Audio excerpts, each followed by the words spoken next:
Okay. Let me mute my phone. Tom, you doing all right today? I'm hanging in there as much as I can. Like a hair in a biscuit. Something like that. Isn't That's that a new what one. Haman? Isn't that what Haman said just a little bit before he Just expired? hang in there. Hang in Like there. a hair in a biscuit, yeah. No, it was after he expired, he was hanging in there. Like a hair in a biscuit. That's pretty good, Bob. I'm going to keep that. Yeah, Use it I heard again. my Hadn't heard that grandma one. say that years ago. All right, now Yeah, Pretty good. but I'm gonna keep but I don't want Yeah. that to hang in there though. your biscuit. Yeah, that's right. or hair. Yeah, Pretty good. but The idea is that if the hair is baked in a biscuit, it is really going to hang in there. Yeah, That's having the- had that experience, yeah. Yeah, you want to open up the biscuit, remove the hair, then put your butter in there and eat it. So don't drag itself out when you're pulling it. Now, don't drag it out, but slice it open. Lift out the entire hair with tweezers if you have to. So the gentleman from India is Jivan. VJ. He is called No, BJ? this is no. This is different guy. Different guy. Oh, okay. This is Jivan, I think. Jivan. Okay. yeah, I think that's right. Giovanni, that's almost Italian. Just I put an O at the end. Sounds like Giovanni, huh? Giovanni. All Yeah. right. So we are slated to begin with chapter 5 of the Gospel of John. So Verse Brendan's 1. not going to be here either. No, He's got stuff going on. he's These guys that doing real have work. that have stuff going on. Yeah. That's Yeah, it. Bible yeah, study. He has a class. Yeah. Yeah, he's got this class. Yeah, it's all about priorities and mixed priorities, or Messed up priorities. My Zoom acts weird lately, and I need to figure out why. My camera will go offline, and so I have to mute it and then unmute my camera. Come on. So my blurred background doesn't look too bad, does it? No, it looks pretty good. To It looks like me, Tom's foreground. it makes me stand out better against that. Yeah. I mean, you have a nice background too, so I don't think you've got. I don't know. I feel like my bookcase is in disarray.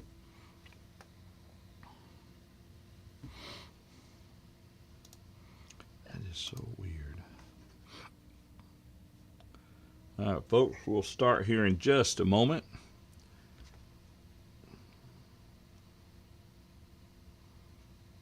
Let's see.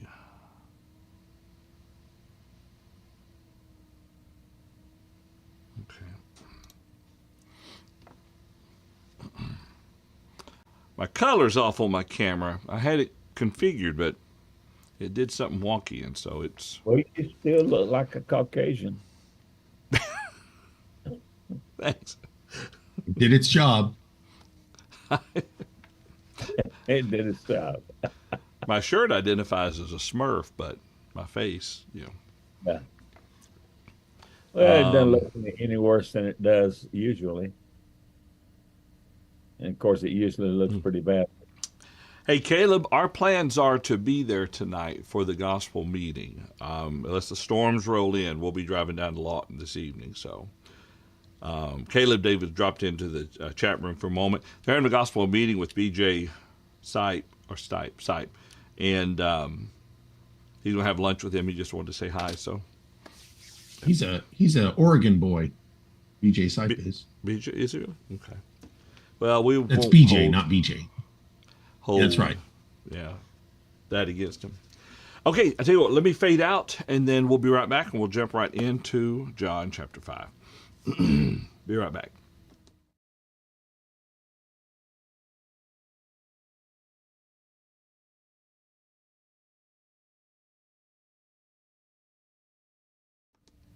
Greetings, I'm John Duvall. Welcome back to another Truth Factor discussion. We hope that you're having a wonderful week and are ready to jump into John chapter 5. That's where we'll start here in just a moment. Now, if this is the first time that you've joined us for our study, we'd love to hear your thoughts on these matters. If you are viewing this via our Facebook page, then you can use the comment section connected with this live video to let us know what you have to think. If you're watching this on our YouTube channel, same thing there, but use the chat area for this. What we'd invite you to do is to like and subscribe or to follow if you find these studies beneficial, if you find them useful, and that way you can keep up with the things that we do. You can also send us email, send it to questions@truthfactorlive.com. All right, let me bring everyone in. Gentlemen, y'all doing all right today? Doing well. Yes, I'm here. I'm here. Doing good? Yeah. Awesome. Okay, let's see. So we're picking up in John chapter 5, and we're going to pull our thoughts about the miracle at the pool of Bethesda. Would that work? Segue of sorts. Yeah. So Teacher jokes and dad jokes. The best kind of jokes there are. sometimes they're one and one, hand in hand, aren't they? Okay, so what we'll do is go ahead and jump into this. Let's start reading in verse number 1, and a little bit kind of a lengthy reading. Let's break this up just a moment. So what we'll do is we'll read 1 through 6 and discuss it, and then we'll continue here in the section. Tom, would you mind reading for us today? That's not a problem. Chapter 5, verse 1, and I will be reading from the New King James Version. Okay. So we read there, after this, there was a feast of the Jews, and Jesus went up to Jerusalem. Now there is in Jerusalem by the sheep gate a pool, which is called in Hebrew Bethesda, having 5 porches. In these lay a great multitude of sick people, blind, lame, paralyzed, waiting for the moving of the water. For an angel went down at a certain time into the pool and stirred up the water. Whoever stepped in first, after the stirring of the water, was made well of whatever disease he had. Now a certain man was there who had an infirmity 38 years. Go ahead and read. Okay, that's a good stopping point. Yeah, that works out a little bit better there. All right, so Tom, we have a very interesting miracle that takes place here. Archaeologists believe they have identified this pool. Is that correct, or at least what they believe to be this particular pool? Yeah, absolutely. You know, when it comes to archaeology, there are some things that they can, with pinpoint accuracy, know what it is and where it is. But in other circumstances, they're left to guess, and when we say guess, it's not just a blind guess. It's an educated guess, and it's a guess by somebody who knows a whole lot more about these things than I do. So you can have respect for it. But yeah, I mean they believe that they have identified where this particular pool would have been. And so that is an observation. Now, there's interesting points tied to this text. I don't know if you have a question or you want me to deal with it. I'm taking it from a contextual standpoint. One of the things that has to be addressed. Well, we'll get there in just a moment. Yeah, we'll get to that. Looks like Ryan has found the sheep gate or the pool. Now, see, why are you doing it that way? He's on location. He is on location. No, I'm not actually. I'm actually the host denies my rights to share video to share my screen, so I have to do it the old-fashioned way. I didn't know you wanted to share a screen. Well, I wasn't going to ask. I just thought I'd show a quick picture. Just kind of well. Here, I did all this work. Bless his heart, but Brian is just a little bit presumptuous. But that's right. It was a little presumptuous. Yeah, but go ahead. See, I set up my system to share a picture that I found on the internet. So it's got to be the sheep gate. I don't know if it is, but it says it is. But I would have done your screen share had I known that, Brian. Anyway, so not really relevant, other than the fact it was a real place. Okay, one of the thousands of reasons why we believe the writings of the New Testament has to do with the fact that archaeology supports the people, the places, the events that are recorded within the scriptures, and this is one of those cases here. Just kind of the purpose there, bringing that up there. And, and, and, Go ahead, and of Tom. course, a point to be made with that from an evidential standpoint is, to my understanding, there has not been a location that contradicts what the Bible says. There are a lot of locations that we do not know where they are at specifically. But you know, sometimes the critic will talk about, well, the Bible mentions this place, and you know, I mean, they even made observation about David not being real, you know, for years and so on. But then all of a sudden, some kind of a document or some kind of a rock with writing on it proves that what the Bible said was accurate. So everything that has been unearthed based upon the Bible has or verifies the accuracy of what the Bible says. While we're talking about this pool, real quick, Jivan in the chat room asks the following question, and I don't have an answer for it right now. Is there any evidence about this pool? I guess, is there any evidence about this pool in the Old Testament? Kind of like, you know, when we get past the return from Babylonian captivity. Well, no, there really wouldn't be, unless the pool existed prior to it is being conquered. In Jeremiah. Jeremiah. Let me bring that up real quick. Or maybe it's Nehemiah, but I lost it there for a second. Let me see if I can get back to it. That's a good question. I hadn't really. Well, it's the sheep. The sheep gate is mentioned in Nehemiah. I know that, so I didn't know if the pool was, but I know the sheep gate is mentioned in Nehemiah. Nehemiah 3. Yeah. Yeah.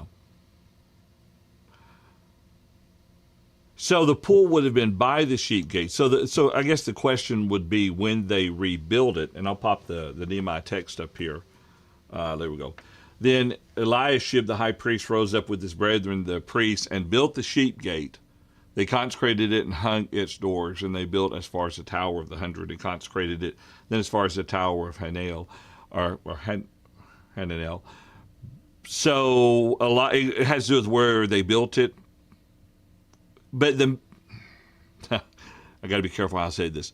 Their thoughts about the healing properties of the pool probably did not form until sometime during the 400-year period, sometime after the return.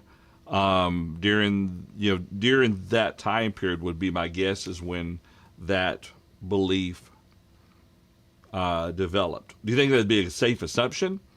Because Nehemiah doesn't mention anything about people thinking about the special nature of that body of water or that pool. Yeah. No, Nehemiah 3 is just simply describing the rebuilding of the walls and dividing it down by sections. That's all Nehemiah is doing there. Is this in any way connected with the waterway that Hezekiah built to bring water in during the siege? I think it's a different place, isn't it? I do too, yeah. I think that's different. So I'm reading up right now. Oh, go ahead, Bob. Numbers 12:39 mentions the fish gate in connection with the sheep gate. So why would there be a fish gate unless there was a pool there for the fish? I noticed that reading some of the archaeology take on it, that they think it's an artificial pool, that it's not like a spring where they dug out a spring, but they created the pools. It says they have some dams and some tanks that are found in that area associated with it. So that would probably indicate that it could have been built any time. In other words, it wasn't a natural feature like the pool that the spring that Nehemiah digs down to is a spring. It's actually a natural water feature. This was not. This was something artificial. And we know the Romans loved those kind of things, so it could have been a Roman feature, potentially a Greek feature. Probably, so very likely wasn't built in the time until close to the time of Christ.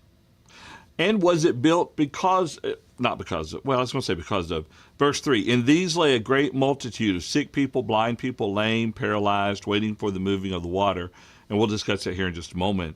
But because of its location, you had a wide number of sickly people who would be there in that region too. Oh no, having 5 porches, it also says. So in answer to Stephen's question, not sure. Go ahead, Brian. I was just going to say, it looks like there might have been some pagan. This might have been a pagan area too. The Romans might have built some of this as well in the area for. And interestingly enough, they call it an Escipion, which was a healing pool. So that's kind of an interesting thing if that was what that the Gentiles believed this was an area for healing as well. Okay. Well, that could go back to the period of Antioch Epiphanes IV, around 47 BC or 164 BC, something like that.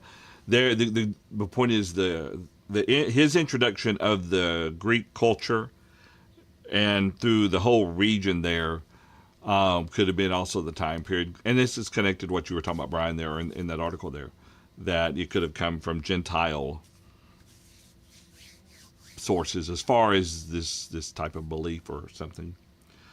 James Dodd says in reference to Isaiah chapter 22, there in verse 9, let me bring this up here. He says, you also saw the damage to the city of David, that it was great, and you gathered together the waters of the lower pool. This is a reference there to a pool there within the city of David, which this, of course, was the city of David. Yeah, it's a possibility. All right. So in this, now the reason why they were waiting by the pool, all right, and Tom, I'll throw this back to you. I think, was this the area you wanted to talk some about? We will label Tom as the heretic here in just a moment, Brian and Bob, so we're off the hook here. But the reason why it says the reason why they were gathered here by this water, it says waiting for the moving of the water, and this is the New King James translation. Now, why were they waiting there for the water to move? Well, the text that we're reading from says, for an angel went down at a certain time to the pool and stirred up the water. And we know the rest of the story. First one in gets healed, okay? Whatever diseases he had, this is what they believed. Tom, what are your thoughts on that? Right. Well, based on what you said, there is a footnote in most versions, if not all versions that put them in there, that this is omitted from some of the earlier manuscripts. And I haven't looked up the dating of exactly when this was added. But the point is from if you look at some of the later versions, they will make a distinction. I think I was just looking at like the American Standard, and it puts it in parentheses. There may be versions out there that actually leave these verses out because they're not in the older manuscripts. And more than likely, this is one of those passages that I think this section was more than likely added by a scribe at a later time. Now, when, I don't know. And I do not necessarily dismiss it as not being truthful. And the reason why is when we get to the next section in verse number 7, there has to be a reason why the lame man is expressing frustration that he couldn't get into the pool. There was obviously something about these waters that at a certain time, there was at least the belief that the first person that got in there was somehow going to be healed. You can't deny that. It's just exactly how that happens. So a scribe has put this in place, possibly toward the end. And bear in mind that a lot of these scribal additions and so on, they are later, but they're a whole lot earlier than us. And what I mean by that is there's a higher likelihood that they had a reliable source that caused them to put this in. We're speculating when we say that, but there's a greater probability that there's a reason he put this here. Now, it could be because it was passed down tradition. somebody said it and he was just adding it to it. Or it could be that he had some kind of a manuscript that goes back to the first 2 or 3 centuries that we no longer have because it disintegrated or was destroyed or whatever. So that's the observation. But in some texts, this verse is not there, but it serves as a potential explanation of why this man was here. Yeah. And I do want to clarify for those who have joined us, or if you're watching this at a later time, we're not questioning at all the authenticity of the healing of the lame man here, okay? Right. And the record of that miracle. We're not questioning that whatsoever. Or his frustration. Exactly. One commentary I studied years ago suggested, this is just a suggestion here, that, and this goes back to what, Tom, you were saying, that maybe as a marginal note, someone had written in what they were copying that according to what they've studied, they were there because they believed the waters were troubled by an angel. And then some point in the course of the 1400 years or whatever, that marginal thought was then put into the text. It's all speculation. Well, what makes this such an odd question is, and Brian, we were talking about this a little bit earlier before we started. What is so unique about this believed miracle as far as what they were waiting on to happen? Oh, well, it's what the idea is that typically miracles only occur in a attempt to reveal some kind of truth from God. So miracles always come with revelation. Miracles always come with a purpose. And there's really just no such thing as a random, haphazard, spontaneous miracle that just sometimes occurs in Scripture, except for here. So it just doesn't really fit in with the normal understanding about why miracles would happen. It could have happened exactly the way that he thought it was going to happen. But it could. It's just different. But, yeah. I just want to say that the idea that this is something that is real would contradict the biblical principle of he that is first shall be last and he that is last shall be first. Yeah. It is odd that you would have a miracle that would would require you to be the first in line. That is, Bob's got a good point, actually. I think it is kind of an odd thing. That's the way mankind would write a story. Right. Just we're going to show a little bit of grace on the people, so we'll do this one time. First one in, next day we'll start at the same time, first one in. But I was going to say that there's no other accounts in the Bible where an angel performs a miracle. But that's not technically accurate, because isn't an angel attributed to having slayed an army of 1 million? Yeah, the Syrians, 200,000 Syrians. Yeah. 185,000. Peter from prison. Yeah. Okay. What's that? Get him out of prison. There was an angel with a sword that stopped Balaam that the donkey saw. So, I mean, so angels did something. Yeah. But something like this, though, it's possible. But it's also possible that this is simply saying what they believed was going to happen, and that's why he was there. But in modern day times, how many times do we see people claiming to have witnessed a fake healing? They are so certain that they're going to be healed that they're of a mental ability to push through whatever challenges because they really believed at the moment they were healed. Could be the same way. People were always going down into the water. And maybe some people came up feeling better, or at least seeming to feel better. And that just propagated this idea even more so. Sorry, Bob. Well, when you think about that, and that makes me think, from this standpoint, Brian was talking earlier about springs and so on, that some believe that this was a man-made pool. And I don't deny that, but I suspect if it was a man-made pool that it was attached to a spring somehow. In other words, that it was built because we can look through history and we can see the idea of, and I'm talking about world history, we can see the ideas of pools, especially springs, were used as a source of healing. There were Indians that did that in America, in previous times. I used to live in Arkansas.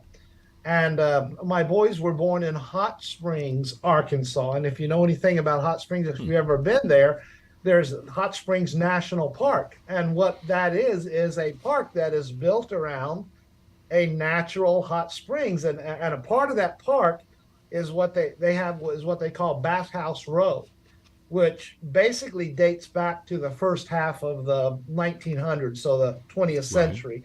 And there was all these bathhouses that they built because people would go there to feel better. And so I could see that as something that back in the time of Rome, that's what they were dealing with, during the first century. The odd thing of what he mentions is that apparently the same time every day the water was troubled, or almost implies some sort of inlet of water, something to stir, or something to, and they thought an angel was doing it based on maybe if he's describing a physical observation. Let's see. Looked like Bob had his hand up. We'll come back to him here in just a moment. He also had his hand up in real life too. Go ahead, Bob. Sorry, I was talking to the maintenance man. Oh, you're good. Yeah. But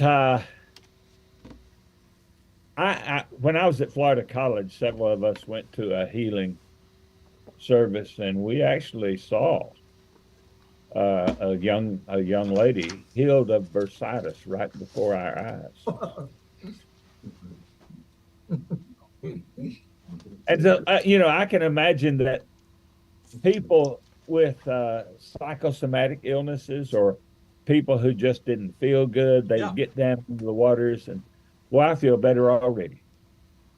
Kind of reminds me of Ernest Ainsley. I don't know, y'all know about Ernest Ainsley? A miracle healer, supposedly. And there's all kinds of men around claiming, of course he's long dead now, but claiming to be performing miracles. But when you compare their teaching with the teaching of the Bible, we know that they are not really doing miracles, because God wouldn't give them miracles when they're teaching something different from what he revealed. Let me see, Bob. Is this the guy? You won't be able to see it on the stream, I guess. See if I can do a screen share real quick. Huh? You posting a picture of Ernest Ainsley? Yeah. Let's see if I can share it with us. I've already got it on the live stream. Oh, wow. Like the picture, too. There you go. Yeah. So this guy, Bob. Yeah. I can feel the power, Tom. You just hit me with it. Is that him? Can you see it, or did it share right? Yeah. Now, he was a little older than that when I saw him, so that is an awfully old picture. No, that's Peter Paul. Oh, that's not Ernest Ainsley. Okay. All right. Sorry, guys. It kind of favors him, but yeah. At any rate, yeah. He healed this boy that couldn't talk. When he asked the boy to say baby, the boy could not, bless his heart, he could not enunciate at all. And he just babbled, and he cast the demon out, said, say baby again. And he said the same thing. And Ernest Ainsley tells his parents, you take him home and let him practice, and he'll be talking as good as you before you know it. That's good advice. Yeah. Yeah. Sorry, people at home, you're looking at me for just a moment. I messed up the Zoom meeting for half a second with that screen share. Let's see if I can get this fixed back right. One more time. Okay, so anyway, enough being said about that. I just thought it was interesting to kind of talk about the different ideas, and to say what we're saying is not heretical or any form or fashion. So let's move on to what's most important here. Jesus comes to this gentleman, and let's continue in our reading. Tom, you read the first part there. The man was about 38 years old. So, what? Yeah, John, we have a couple of thoughts here, or one more thought I wanted to tie in before you move on. Okay, go ahead. Just from an evidence standpoint, while we're dealing with this text, understand that critics often will point to things like this in Scripture to question the validity of the Scriptures. And the thing about it is we don't avoid these controversies. And keep that in mind. Acknowledge, yeah, I realize that there's a potential discrepancy here as far as the manuscripts and so on. We're not burying it. We're not trying to hide that. But it doesn't take away from the overall account, and it doesn't take away from the overall message. If somebody doesn't like this verse, okay, let's just not use it. And how's that going to change the gospel? Right. It's not. So And I just think that's a good evidences point. let me say this too, and it may have already been said while I was occupied, but from the word waiting in verse 3 until the end of verse 4 is all bracketed in the LSB and other translations as being an addition. And again, as has been pointed out, there would be no purpose served in such a miracle without some revelation being given. And so I think we need to finish with that before we go on to the next text. And I think just give people at home something to hold on to from those two verses. All right. Brian, you got a thought? I did. One quick comment. I've heard some good sermons on this based out of verse 6 that Jesus is looking at this man, sees the condition, and Jesus asks him the question, do you want to be made well? And at first that might sound like a rhetorical or a nonsensical question. Here he is waiting at the pool. He has this ailment, but Jesus still asks him if he wants to be made well. And I've heard, as I said, some good sermons about the idea of, do you want to be made well? How serious are you about pursuing the healing for your spiritual condition? Or is it the case, maybe you want to keep your sickness? Maybe you want to hang on to it. And it might have seemed like a strange question at first, but there might be something that we want to consider about that. Okay. Also consider that a great multitude of sick people were trying to get down into the water. Why would God make a miracle so difficult that the people who needed the miracle most would be least able to get down into the water before, when it first started churning? Well, it's not without precedent. Think about the brazen serpent on the rod. The people actually who were sick by the snake bite. Was it snake bite? Had to actually look upon that rod. But Bob, I agree with what you're saying, though. Yeah. But there was no impediment that would make it any more difficult for anybody else unless they were already dead. They were all stricken the same. Yeah. Yeah. And so they all were dying of the same. And so there was I don't reckon there were any degrees of serpents or worse serpents than others. But that's just another point that I thought about it. It would really it seemed to me to make God a respecter of persons, to send an angel to stir the waters, and the people who would need to be healed the most not be able to get down in there. Yeah. Why not just let everybody be healed? That was what Jesus did. He healed everybody that came to him. Yeah. I don't think there's ever an example where somebody came to him for healing that he didn't heal them or turn them away. That's true. That's a good point. And Brian, your point was about the lesson of his desire to be made well. Okay. So why didn't Jesus, if this is, again, an argument, I guess, towards if it was a legitimate miracle, why didn't Jesus just take him down into the water? Why didn't Jesus say, well, let's wait here until it stirs again, then I'll take you down in there myself? Well, the man was pretty heavy. Like the way the man was? Well, the man was pretty heavy. Yeah, there you go. Okay. Jesus wouldn't need to drag him down to the water. But Exactly. Yeah. So again, to me, this kind of lampoons the whole thing. You really want to be made well, don't worry Yeah. about these waters. That's right. Just take your bed and walk. Yeah. Not that he could have done that without Jesus telling him that, but this, to me, he's saying this is useless here. Yeah. But now we go back to the purpose of miracles. These things are written so that you might believe. All right, the confirmation of the word. Someone may try to argue, why didn't Jesus heal everybody that was there? Well, we don't know what he did. Okay, but the point here is this was done so the man would believe.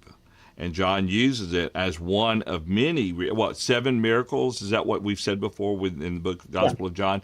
He uses it in such a way to prove to those who are reading his gospel later, that Jesus was God. That he kind of interesting too that a lot authority. of the miracles in John surround water, like the miracle at Cana in Galilee. We haven't got to it in John 9, but the pool of Siloam here. Yeah. There's a lot of interesting water conversations, and then there you got the living water, you got the water that comes out of Jesus's side. So kind of interesting how water has a unique connection here. That's a good point. David Clark makes a good thought. He says he did not go into the water. Jesus told him to arise and walk. That's what God, that's what he was told to do. He never went into the water. He was healed by Jesus. Yeah. Go ahead, Tom. Sorry. Yeah, building on that point that Brian made, I've heard some great sermons, asking the question, do you want to be made well? And it's an interesting application. As you give consideration, why would somebody not want to be made well? Well, if they had become dependent, one of the things that would be obvious based on our understanding of society, all these people, they probably were depending on others to support them. In other words, more than likely, this was one of those gathering places where people would come and they would give them money or give them food or help them in one way or another, and those that had compassion for them. And, the observations made with that particular lesson, do you want to be made well? Think about the changes in this person's life. Others have been supporting him. He had people that would carry him to the pool every day. Obviously, he didn't have a job, unless you want to call the guy standing at the exit with the sign help. That would be the extent of it, or selling pencils, which I've seen before. He obviously didn't do that. But now Jesus said, you want to be made well? You realize if you be made well, you're going to become more functioning in society. You're going to need to start providing for yourself. You can't come down here and depend on others anymore. There's a lot of people that might say, you know what? I know I'm miserable, but I'm happy in my misery. Or I'm not willing. I would rather be miserable the way that I am than to make the changes that are necessary if I do change. And a lot of people realize the hard changes. And of course, the application of this is us spiritually. There are people who are in sin, caught up in sins, and do they really want to be healed? Do they really want to change? Are they willing to face the consequences and the difference when the change takes place? Are they willing to put forth the effort that is necessary to overcome? Say it's an addiction of some sort, say it's some sort of a moral addiction that somebody's dealing with. Do they really want to go through the process that's involved in overcoming whatever that is? And so that's the power of this particular statement here. And it's a thought-provoking question. Do I really want to be made well, when I'm dealing with something? Okay. Well, let's go ahead and read. Let's go ahead and read it. You stopped earlier at verse number 5. Brian, if you would start number 6, and let's go ahead and read down through verse 15, if you would. All right, just 1 second. And as I get it, New King James, that's verses 6 through 16, correct? Through or 15. Yeah. 15? 16 be fine Okay. too. Yeah. Somewhere Okay. When Jesus saw him lying there and knew that he'd already been in that condition for a long time, he said to him, "Do you want to be made well?" The sick man answered him, "Sir, I have no man to put me into the water when the water is stirred up, but while I'm coming, another steps down before me." Jesus said to him, "Rise, take up your bed and walk." And immediately the man was made well, took up his bed and walked. That day was the Sabbath. The Jews therefore said to him who was cured, "It is the Sabbath. It is not lawful for you to carry your bed." And he answered them, "Well, he who made me well said to me, 'Take up your bed and walk.'" Then they asked him, "Who is the man who said to you, 'Take up your bed and walk'?" But the one who was healed did not know who it was, for Jesus had withdrawn, a multitude being in that place. Afterward, Jesus found him in the temple and said to him, "See, you have been made well. Sin no more, lest a worse thing come upon you." The man departed and told the Jews that it was Jesus who made him well. For this reason, the Jews persecuted Jesus and sought to kill him because he had done these things on the Sabbath. All righty. Thank you, Brian. So, and an interesting thing to note in our discussion about verses 3 and 4, or verse 4, if you read skipping from 3 to 5, it flows. Waiting for the moving of the water. Now a certain man was there who had infirmity. When Jesus saw him lying there, knew that he'd been there in that condition. And so we've had a good conversation about the question to him, do you want to be made well?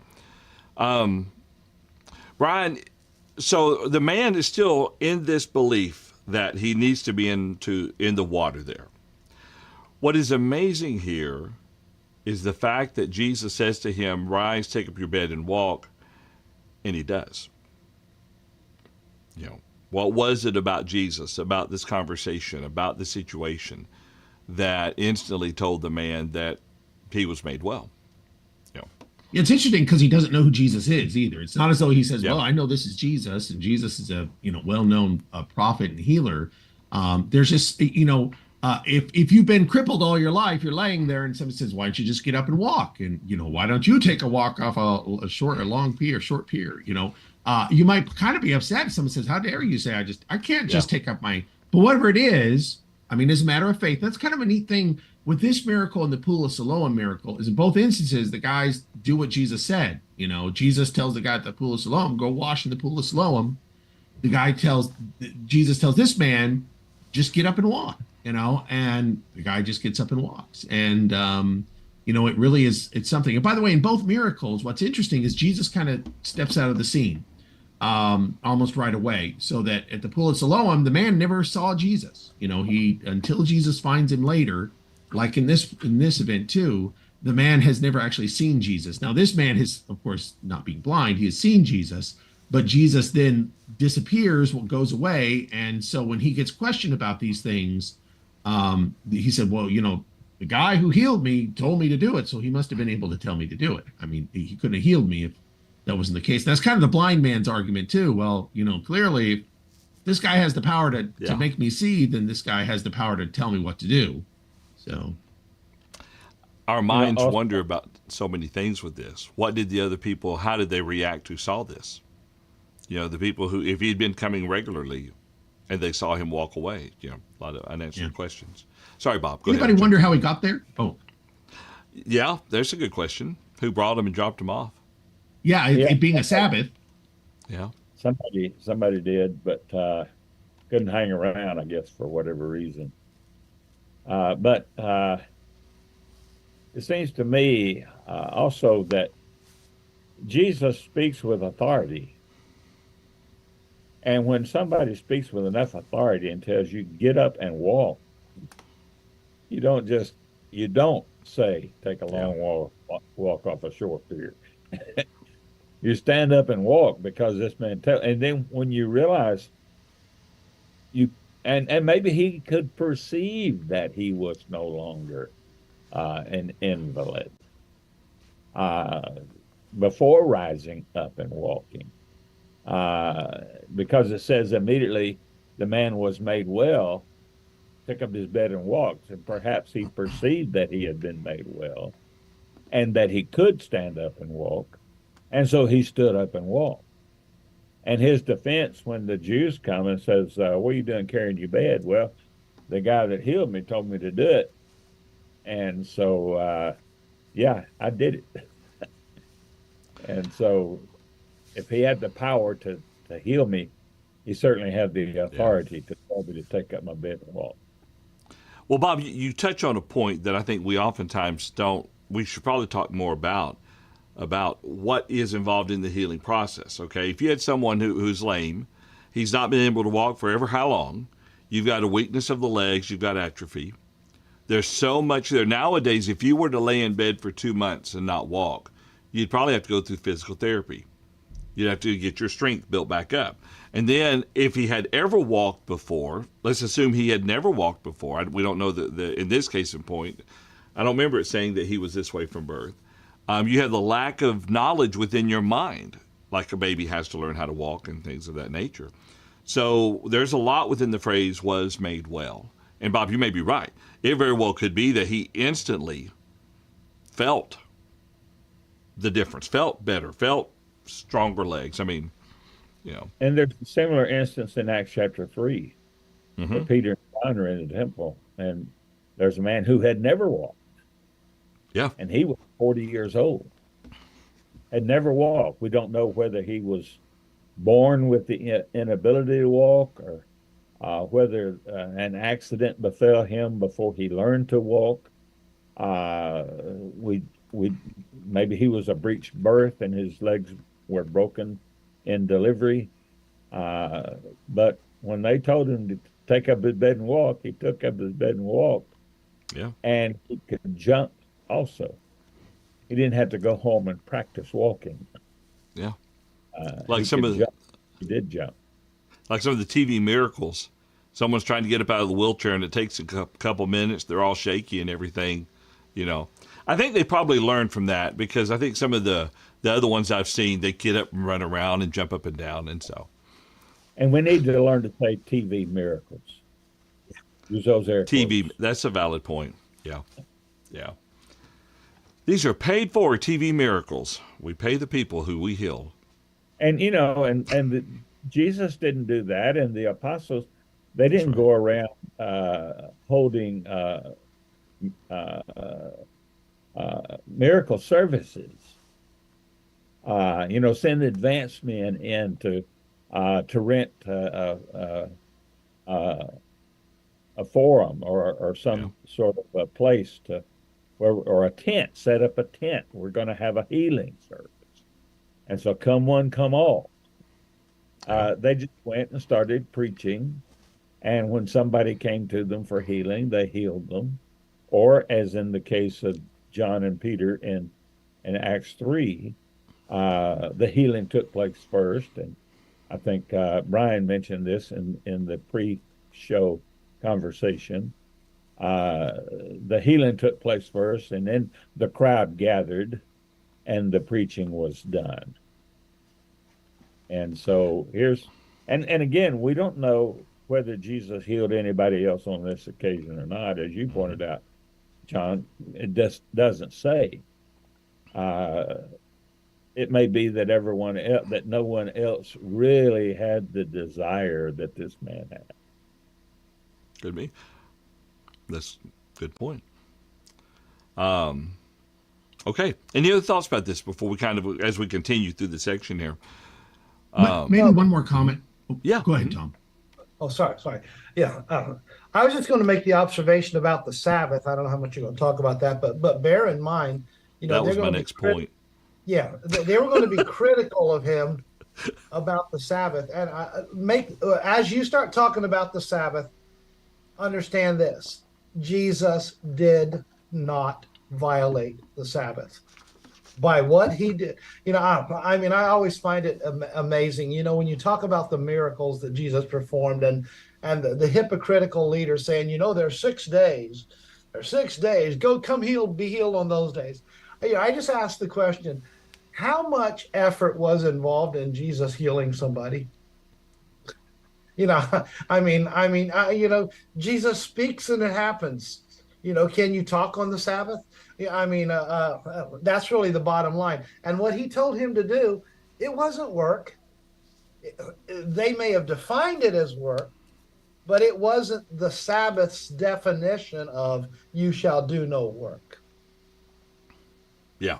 And I was going to add a similar note too, that the significance of this miracle of Jesus having performed on the Sabbath is going to come back months or years later, because there in John chapter 7, they're pursuing, in just a few verses, we're going to read that they're going to start wanting to kill him for this. In John chapter 7, which is some time, kind of a considerable amount of time later, they're still talking about this miracle, because they're saying Jesus is talking about the idea, I healed a man on the Sabbath. Verse 23 of John chapter 7, you're angry with me because I made a man completely well on the Sabbath. I was, like I said, months or potentially even years before to connect to this miracle. So it's kind of interesting that this miracle seems to stick with their being angry about it for some time. I always find that kind of interesting. Yeah. And it seems to me that, except for the resurrection, the only time it is ever pointed out on what day a miracle occurred, it was a Sabbath day. And this was because this was always the opportunity that the rulers were looking for to make Jesus look bad, accusing him to work on the Sabbath. Of course, he pointed out on one occasion, well, does the priest work on a Saturday when he circumcises your infant son on the seventh day of his birth? Aren't there priestly services, priestly prayers that take place on the Sabbath day? Does the priest violate the Sabbath? You get your donkey out of the ditch, is that working, or you leave him down in there? No, you get him out. And I've heard it used also, ox in the ditch, as a excuse not to come to services. Well, my ox was in the ditch. Sooner or later, we need to sell the ox, fill the ditch, or put a fence around it. Keep from ox to getting down in there. Preparation of Fix the problem. Yeah. Yeah. So the question I was going to ask was, so Brian, what was unique about this particular day? That was my question before Tom jumped in there with it. This particular, well, it's a good thing. I wouldn't have known the answer if Tom hadn't helped me out. So, it's interesting. This in the other gospel accounts, there's lots of miracles Jesus performs on the Sabbath. Sometimes he's in the synagogue in front of everybody on the Sabbath, and he says, "I'm going to heal this guy." And he'll ask him, "Hey, should I heal this person or not?" And they're because they can't answer.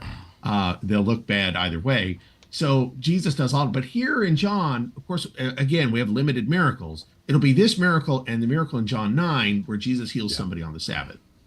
Okay. Now, and as I said, what I think is interesting is I have to wonder, how did this man get to the pool in the first place? Somebody had to have carried him and his bed. Well, if it's work for him to carry his bed, it would have been much more work for somebody else to carry his bed as well as him to the pool. Could they have lived in this area? Lived there, kind of like a row for the sick people? I mean, maybe he stayed there all the time. I don't know. It would have been a difficult thing to imagine. Yeah. So, but in this case, and what it's a good point about the Bible never identifies other days that Jesus does healings on. I don't think it's not like on the fourth day of the week when he did this or that. He did heal people on other days, but it does specifically state Sabbath. In this case in point, though, the Jewish leaders did not see him do the healing. That'll happen, like you're talking about. There were instances where he will heal in front of them on the Sabbath. What was the giveaway? It was the man carrying his bed. Yeah. That's what stirred up the discussion here with that. They saw him and said, "It is the Sabbath. Is it not lawful for you to carry your bed?" Am I reading that right? I think you read it as a question. Is it not lawful? But it is. That's right. It is not lawful for you to carry your bed. That's right. Thank you. So what was his answer? Well, the man who healed me told me to take it up and walk. If a man's going to heal me and then tell me to take up my bed and walk, I'm going to do that. Yeah. And And of course, then they ask about him there in verse 12, who was the man? But Tom, he didn't know who that man was he? Not at this point. But they probably had a No, pretty yeah. good idea because there was only one Yeah. man going around healing people. Yeah, Mhm. yeah, exactly. The Pharisees would have had a good idea. This man didn't know who it was. And incidentally, based on what we read here, as well as the fact that it said in verse 13, he withdrew himself, that lends me to believe that Jesus didn't heal everybody at the pool. That for some reason on this occasion, he singled this man out. Good And point. it, and also he did not make a big show out of it, which has already been brought up. Based on the fact that it says he withdrew himself, and nobody knew anything until the man picked up his bed and walked. So it almost seems like this was a private, and if you will, a calculated healing. Jesus knew what was going to happen when he healed this man, even when because he's going to come back and see him, and he's going to talk to him. And I think Jesus is just stirring things up, in a sense, because he knows how the Pharisees feel about him, the religious leaders. Yeah. And this is one of those, just look at the picture. We've told him to stop healing on the Sabbath. And here he's doing it again, and we can't catch him. Or those types of things, because that's almost the picture that I get here. Jesus antagonizes these people from time to time, but when I say that, it's well deserved. Yeah, it's actually something that is needed because their hypocrisy needs to be exposed. That's true. I've just looked at the time. We've got just maybe 4 minutes remaining. Real quick, let's look at the last two sections, verses 14 and 15. Afterward, Jesus found him in the temple and said to him, "See, you have been made well. Sin no more, lest a worse thing come upon you." Any thoughts about that? I want to say several times Jesus tells the people he heals, sin no more. I think in John chapter 8, the woman, he doesn't heal her, but the woman in adultery. And it is interesting because, for all the bad things, something worse could happen to you. Being lame is pretty bad, being a beggar and this terrible condition, but obviously the wages of sin are much, much worse. But he's not attributing the illness to sin. Right. Yeah, at least not as recorded. Yeah, at least not as recorded. And in John chapter 9, John chapter 9, that also is elaborated upon. Yeah. That when they ask him who sinned, this guy, so this happened, and Jesus says, "That's not." I'm just going to paraphrase. That's not how it works. That's not how these things work. So, yeah, exactly. And of course, you also have the example here of taking what happens physical and Jesus making a spiritual application out of it. Absolutely, yeah. Just another example. And then the fellow departs, tells the Jews that it was Jesus who made him well. And I agree with what you are saying. They probably had the leaders probably had a good idea who it was, but he identified him. All right, so we'll have to stop here. We'll pick up next week there in verse 16. And Brian, you touched on this earlier. This does kind of be one of the miracles that kicks off the persecution and ultimately the death of Jesus. Because not so much him doing the miracle as it was performing it on the Sabbath day. That was a direct action there. All right. It'll say here. Mm-hmm. It'll say here that they sought to kill him. In John 7, he'll say, "You guys seek to kill me," and they say, "We're not seeking to kill you." Yeah. And Jesus says, "Yeah, you are. You're seeking to kill me because I've done these works on the Sabbath." Yeah. So he knows. He knew. Yeah, and I can read your minds, and I can read your. I know what schemings you're doing. Don't use those words, but yeah, you are. You can deny it all day long. And let me just say this too. We know Jesus never violated the Sabbath because of who he was, but we also had the testimony of the writer of Hebrews. He was tempted in all points like as we, and yet without sin. If he had violated the Sabbath, that would have been a sin. That's right. And, that's a good point. He never did that. He never went any further than the Sabbath day travel laws allowed him to, because he never violated the Sabbath.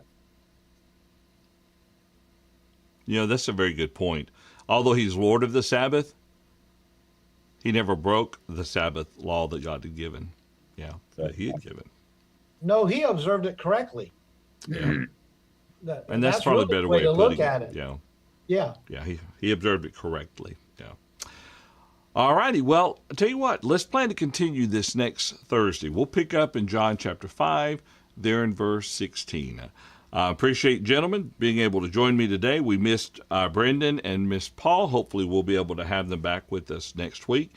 And we'd like to thank you for taking time to join us for this study. If you weren't able to join us live, then mark your calendars for Thursdays at 11 o'clock a.m. Central Time.